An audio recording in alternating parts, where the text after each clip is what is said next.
meron naman tayo isang tanong dito mula kay Joel Makulit Ako, na kung saan ang tanong niya nga, 5'9", may tanong ako, papaano bang mapaamo ang mga amo natin sa trabaho? Yan yung tanong niya. Pero siyempre, bago natin sasagutin yan mga kababayan, mga ka-5'9", at ito na nga, nagbabalik muli tayo sa ating content, sa ating vlog dito na kung saan sumasagot tayo sa mga katanungan sa ating mga viewers dyan. Kaya kung ikaw ay may tanong, magtanong lang, mag-message lang sa comment section, at pwede nyo rin akong i-PM at sasagutin natin yan sa ating mga susunod na video. Ayan ang at syempre bago natin pagpatuloy yung ating sagot dito sa katanungan ni Joel Makulit Ako, ay tayo po ay humihiling ng pakisubscribe naman yung ating channel, no, Kuya Isko Official, at yung ating isang channel na Guwapong Bihero TV, at syempre ito yung ating Facebook na running 19,000 na yung ating followers, Charles Francisco. Ayan po mga kaibigan, mga kababayan, at mga ka-5'9" especially, no. At siyempre, isa-shoutout din natin ngayon si Angelique Magsino, na kung saan siya yung taga-play ng ating video, dahil nga siya ay nagla-live mula ngayon hanggang December po yan. Kaya suportahan po ninyo, bisitahin nyo po ang kanyang live dahil mayroon po mga pa-premyo dyan na kanyang gagawin. So ayun mga kaibigan, mga ka-5'9", pagpatuloy na natin yung ating sagot dito sa ating katanungan ng ating isang viewers, no, na kung saan kay Joel Makulit Ako. Magandang tanong ito mga kababayan, no, mga ka-5'9", dahil ito'y kumbaga tungkol ito sa trabaho talaga. At sabi niya nga, paano raw ba mapalapit ang loob ng ating mga amo sa atin? At ang totoo dyan, wala namang kailangan na ibang gawin ka, kundi para mapalapit ka sa iyong amo or sa iyong boss, ay magtrabaho ka ng maayos. Yun lang naman kasimple yun. Gagawin mo ng tama yung inyong mga trabaho, at kung ano man ang binibigay na misyon sa iyo or kumbaga mayroong pinapagawa sa iyo, no? Kasi actually ang tanong na ito hindi lang siya pang ka-5'9" or pang SG, pang kalahatan ito, kasi siyempre lahat naman ng nagtatrabaho talagang mayroon silang gustong gawin, no? Na kung saan ang iba nga dyan ay nagsisip-sip para mas mapalapit sa kanilang amo. Pero mali yun. Ang simple lang, ako mayroong experience sa ganyan, yung ating mga naging kasama, no? At meron tayong naging kasama na talagang pag lumalabas yung boss or pumupunta yung boss sa opisina is talagang walang sabi-sabi, sasalubungin ng kape. Okay naman yun, pero isa sa mga teknik yun para mas mapalapit ka sa iyong amuhan, na kung saan talagang asikasuhin mo pagdating niya. Ika nga, no? I-assist mo sa parking, mga ganyan. So, i-assist mo sa pag-alis, yung mga ganyan. Pero, depende kasi yun sa situation, no? Kasi, yun nga, may mga para-paraan.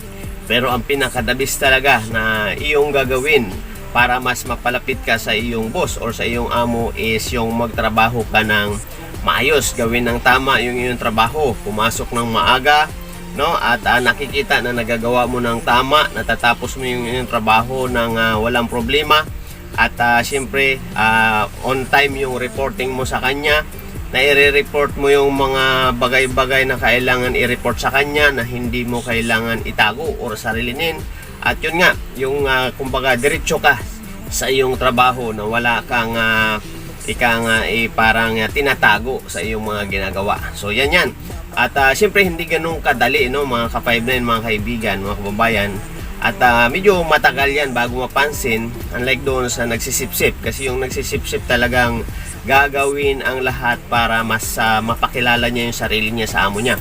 Pero yun nga ang kaibahan, dahil pag ang isang empleyado ay sip-sip, kumbaga gumagawa ng mga paraan lang yun para makilala siya. Kaibahan naman doon sa ikaw ang talagang napansin ng amo mo, no? Iba yung sip-sip, iba yung talagang napansin ka ng amo mo, na mayroong kang ikang angking galing na napansin niya, at doon ka hinangaan at doon ka mapapalakas sa kanya, na kumbaga ikaw yung bibigyan ng tiwala sa kanilang kumpanya. Like doon sa sip-sip, dahil pag marunong yung boss natin or yung amo natin is marunong mag-isip, hanggang doon lang yon, no? Kumbaga kasi nga napapansin naman yan pag yung ang isang empleyado or ang isang SG or ka-5'9" na nagsisip-sip sa iyong amo, dahil sumbong ng sumbong yan ng kahit walang katuturan, or sumbong ng sumbong yan kahit hindi siya tama or mali na yung mga pinagsasabi. So ganun yun. So unlike doon sa talagang magtrabaho ka, na kung saan talagang gawin mo lang yung trabaho mo. Pag natapos, accomplishment, merong mga report or merong mga tama kang ginawa, is i-report mo sa boss mo.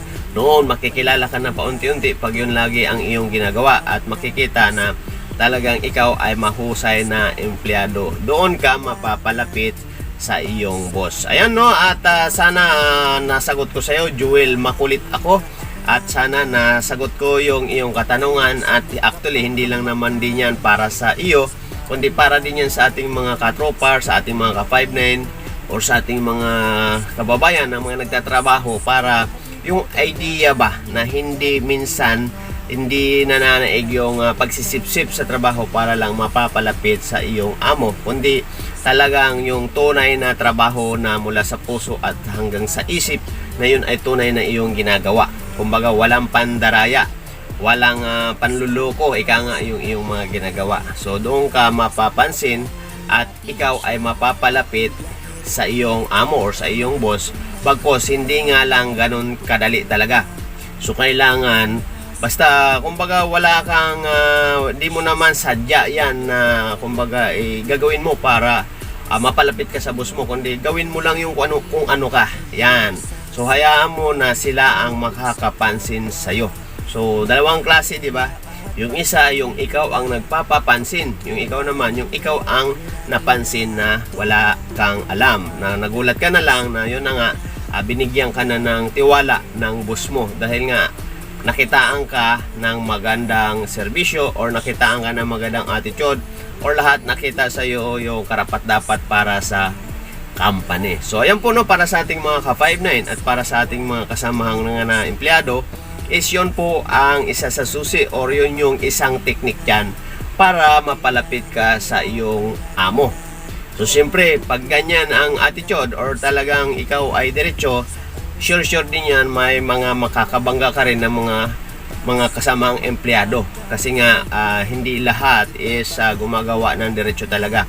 O ngayon nga, 'di ba, sa ating gobyerno is ang daming nagkakagulo-gulo kasi mas maraming gumagawa ng kabulastugan or kalukuhan kaysa matino. Kaya lumalabas sa huli yung matino, yun yung nagiging masama. Actually, kahit sa mga nagtatrabaho or sa mga private or sa ating mga empleyado is nangyayari din yan. Kasi minsan magaling magpaikot yung mga gumagawa ng masama. Kasi nga alam nilang masama ang ginagawa nila, kaya gumagawa sila ng paraan kung paano nila tayo pa iikutin kung ikaw yung nasa tama. So yun po yung katunayan dyan, yun po yung realidad dyan sa buhay natin bilang isang mananarbaho. Kaya nga sana sa ating mga kababayan kailangan marunong din tayo mag-isip, mag-analyze doon sa mga nangyayari sa ating paligid. So ayan po no mga kababayan, mga kaibigan, mga ka-59, muli Kuya Isko Official at Guwapong Bihero TV, at syempre yung ating Facebook nga, running 19,000 na yan, Charles Francisco. Naway paki-like ninyo at paki-share ng ating mga videong upload dito sa ating YouTube channel at syempre dito sa ating Facebook. Sa ating mga Facebook noon, sa upload natin dito, naway pakibisita ninyo yung aking YouTube channel. Search nyo lang Kuya Isko Official, puro big letter yung first letter nyan, kaya dadaling kayo sa YouTube at paki-like ninyo yung mga video natin at naway inyong paki-share sa inyong Facebook account, sa inyong mga community. So ayan po, muli maraming salamat. At Angelic Magsino, salamat sa pag-play mo ng ating mga video, at sa mga viewers ni Angelic Magsino, maraming salamat sa inyo at mabuhay po tayong lahat. Mabuhay Pilipinas. Biyahero, Kuya Isko, Charles Francisco, laging tatandaan, hindi ka iiwanan. Mga ka-5